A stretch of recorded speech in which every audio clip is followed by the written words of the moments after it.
pungli di rutan yang bukan hanya melibatkan 1, 2, 3 orang, Bang, tapi menurut Dewas puluhan terlibat, ya kan? Kemudian kedua SPPD pun fiktif ya. Fiktif, Bang. Ditambahkan ya di KPK, Bang.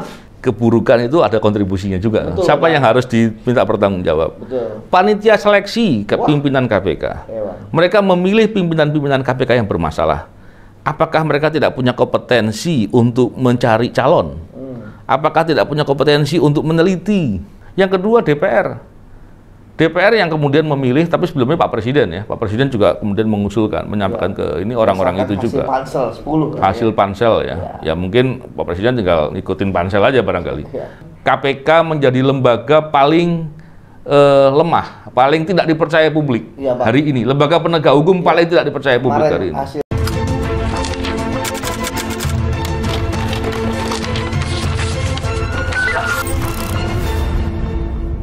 Bismillahirrahmanirrahim. Assalamualaikum warahmatullahi wabarakatuh. Salam integritas. Alhamdulillah kembali berbincang di podcast ini. Kali ini perbincangan ini dilakukan di akhir tahun 2023. Kita ingin membuat banyak catatan soal upaya pemberantasan korupsi di Indonesia dan bersama dengan Yudi Purnomo Harahap. Apa kabar, Yud? Alhamdulillah baik, Bang. Kalau bicara terkait dengan tahun 2023, tentu kita ingat awal tahun itu adalah kondisi di mana kita semua sedang prihatin. IPK turun 4 poin. Jadi turun 4 poin itu parah sekali ya. Karena sangat jarang terjadi. Ada situasi yang sangat buruk yang membuat itu terjadi. Dan diakhiri dengan Presiden memecat Firly Bahuri sebagai Ketua KPK.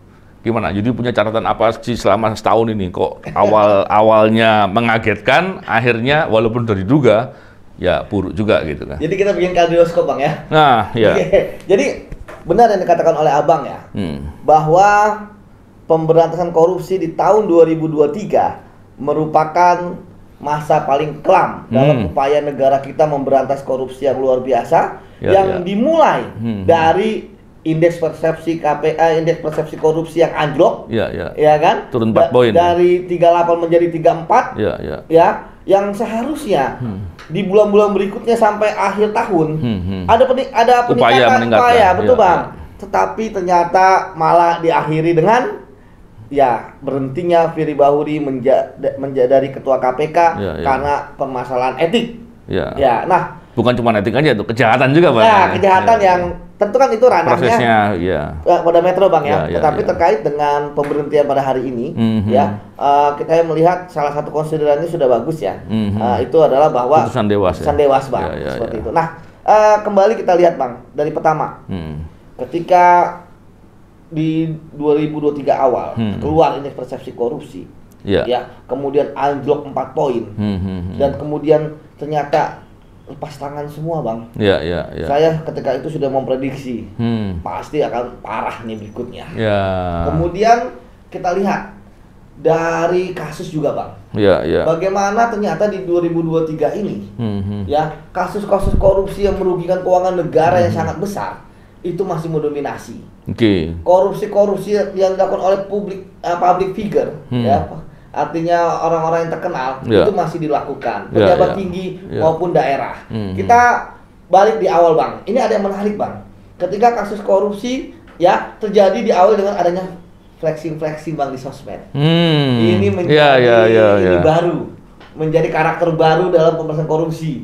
Bahwa para pejabat yang melakukan sosmed, yang flexing sosmed itu kemudian bisa diusut dari anak KPN-nya.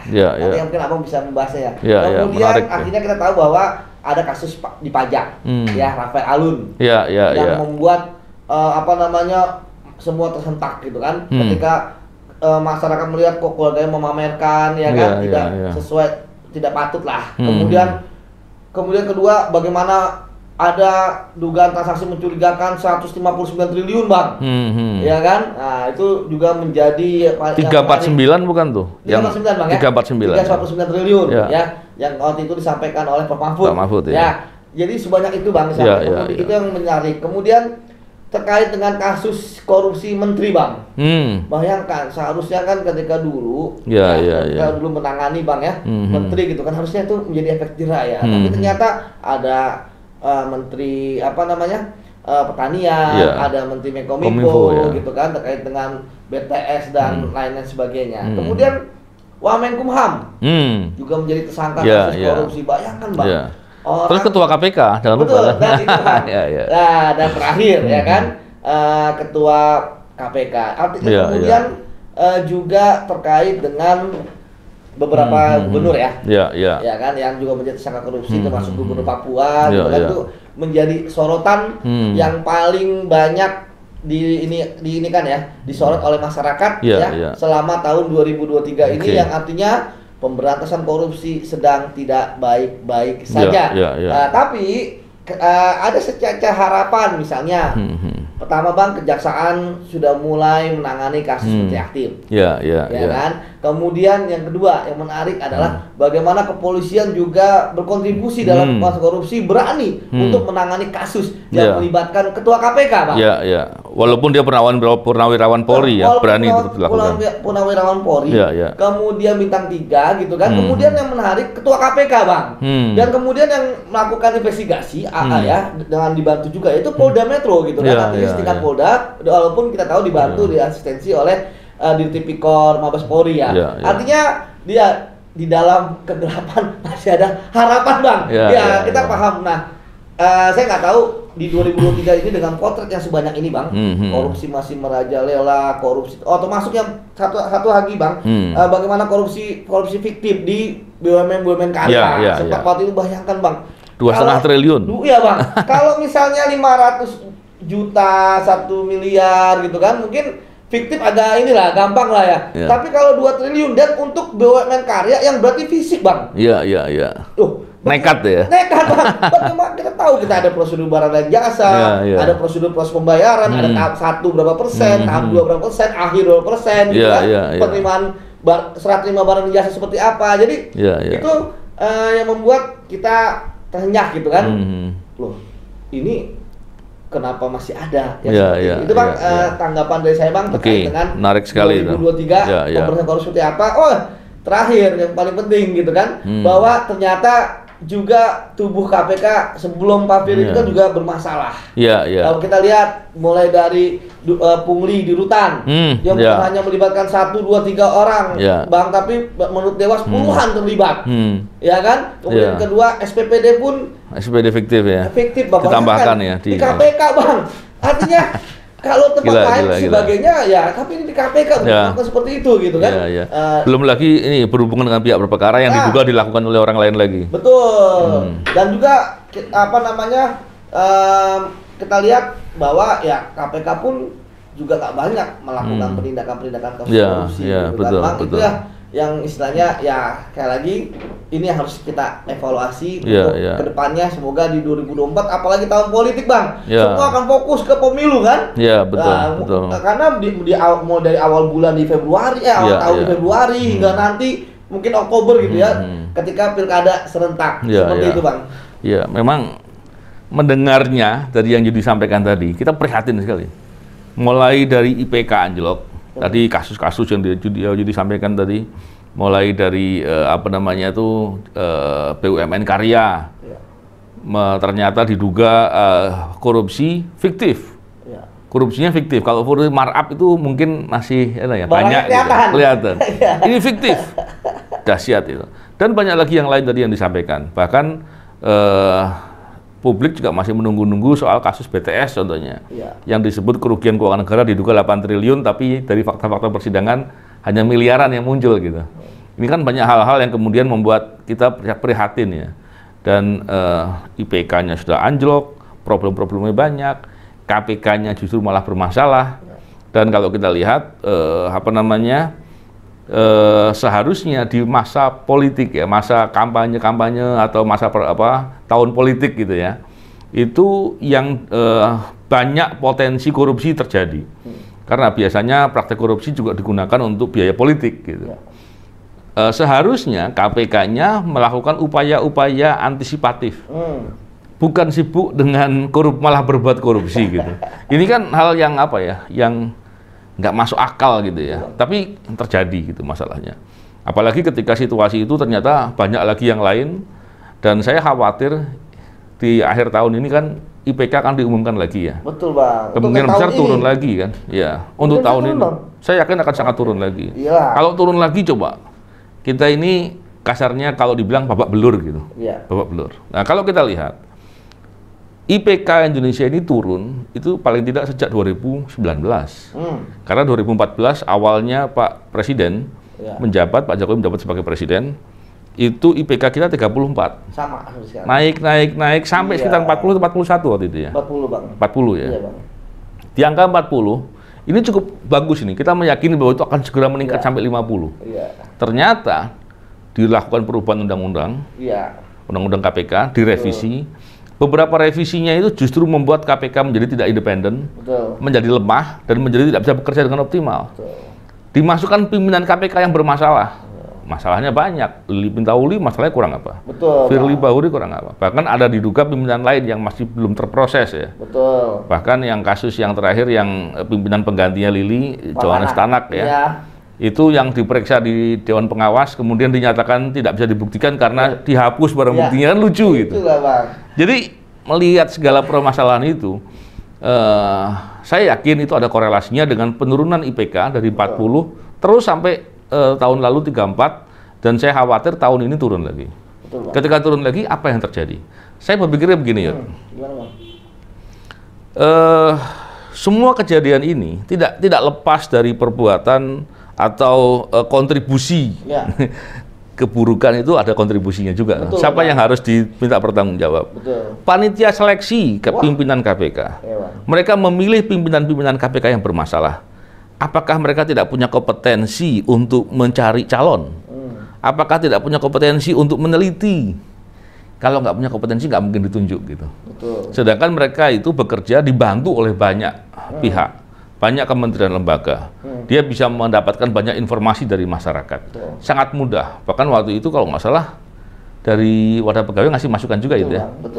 Diberi masukan juga. Artinya sampai terjadi kemudian permasalahan seperti sekarang ini, apa kontribusi mereka? Yang kedua DPR yang kemudian memilih, tapi sebelumnya Pak Presiden ya, Pak Presiden juga kemudian mengusulkan, menyampaikan ke ini orang-orang itu juga hasil pansel ya, mungkin Pak Presiden tinggal ngikutin pansel aja barangkali.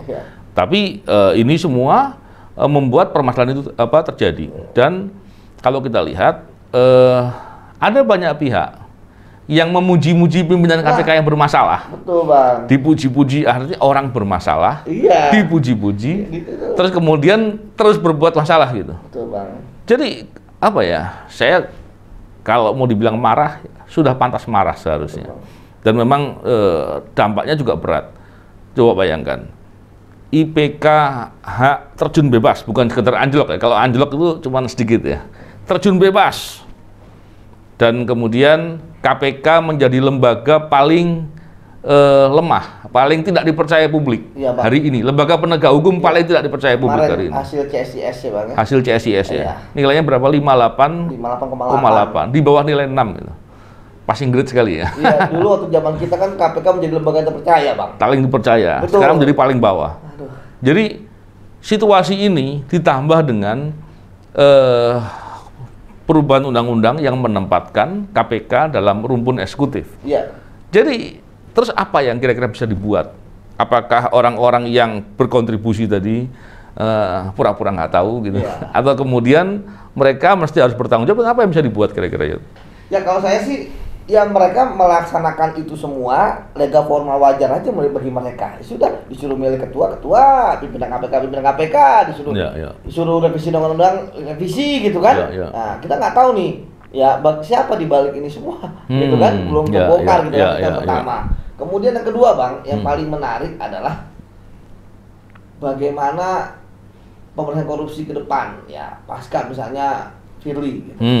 Apakah kemudian akan baik-baik saja, sama aja, atau makin buruk, gitu kan? Ini yang menarik. Karena apa? Karena belum ada yang punya komitmen sudah kata Bang bertanggung jawab. Kalau udah tahu bahwa pimpinan KPK bermasalah, KPK kinerjanya menurun, kok nggak ada yang berani berbicara di pemerintah Bang ya? Kalau di luar dan sebagainya kan itu ini ya kampanye kalau capres ya Bang. Tapi saya kalau di pemerintah berkata apa kok dibiarkan begitu aja, tutup mata, kan tutup telinga, iya. Padahal dampaknya berat, betul. Iya.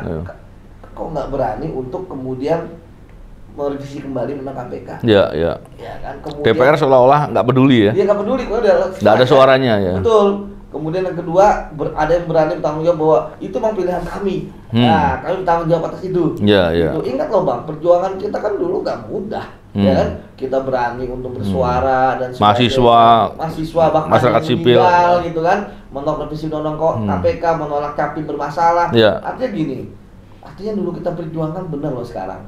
Kita bukan buat udah kali saya perjuangan nggak begitu, tapi justru kita bersedih, kita udah bersuara untuk negeri ini, itu malah kita yang disingkirkan, akhirnya terbukti kan, 2,5 tahun setelah kita disingkirkan, ya akhirnya yang menyingkirkan kemudian dipecat oleh presiden, karena etik dan sekali tersangka korupsi. Kita dulu hanya karena TWK loh Bang yang abal-abal itu loh Bang, ya kan, bukan karena kita melanggar etik, bukan karena kita korupsi gitu kan, ya kan, dan kita ketika dulu keluar dari KPK Bang, kita dengan kepala tegak Bang. Betul, betul. Ya kan, dilepas oleh teman-teman pegawai, teman-teman media pun juga ada, gitu kan. Jadi kita keluar bukan dengan malu gitu kan, atau bukan dengan menutup pakai tas itu bukan.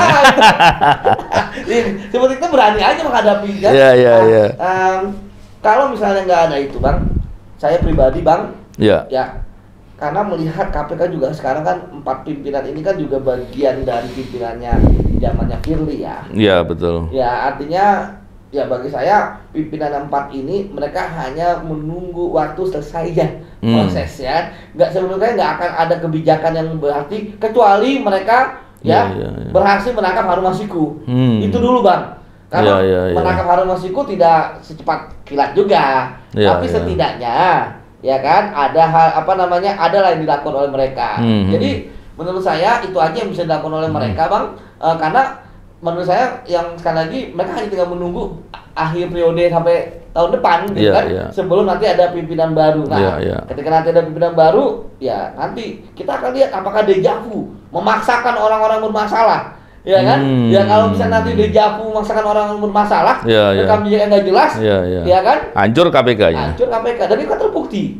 Akhirnya orang bermasalah yang masuk, KPK yang bermasalah. Dan ingat loh Bang, ini bukan hanya kapasitas individu atau Firly loh, tapi KPK loh. Ya kan? Kan tidak terlepas dia KPK, ini KPK-nya. Nggak bisa dikatakan bahwa itu adalah perbuatan individu, bahwa itu adalah perbuatan pribadi. Nggak bisa.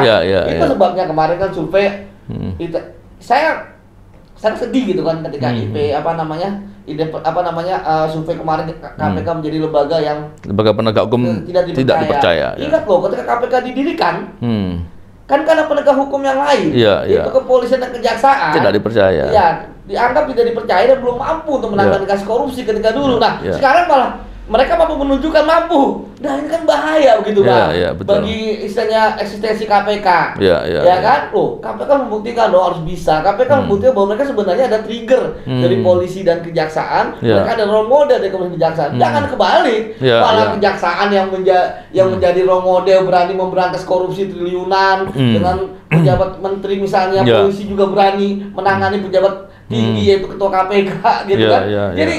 Jadi terbolak-balik pemberantasan korupsi di tahun 2023 ini.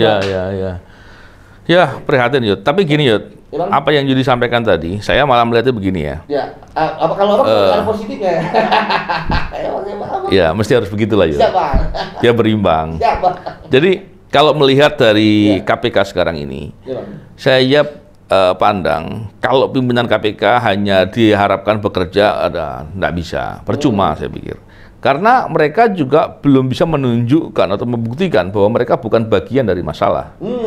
Oleh karena itu, yang harusnya dilakukan oleh pimpinan KPK ini, yang mendapat injury time perpanjangan 1 tahun gitu kan, yang seharusnya sudah berhenti kan, dapat injury time ini. Injury time ini bersihkan dong di internalnya. Iya betul.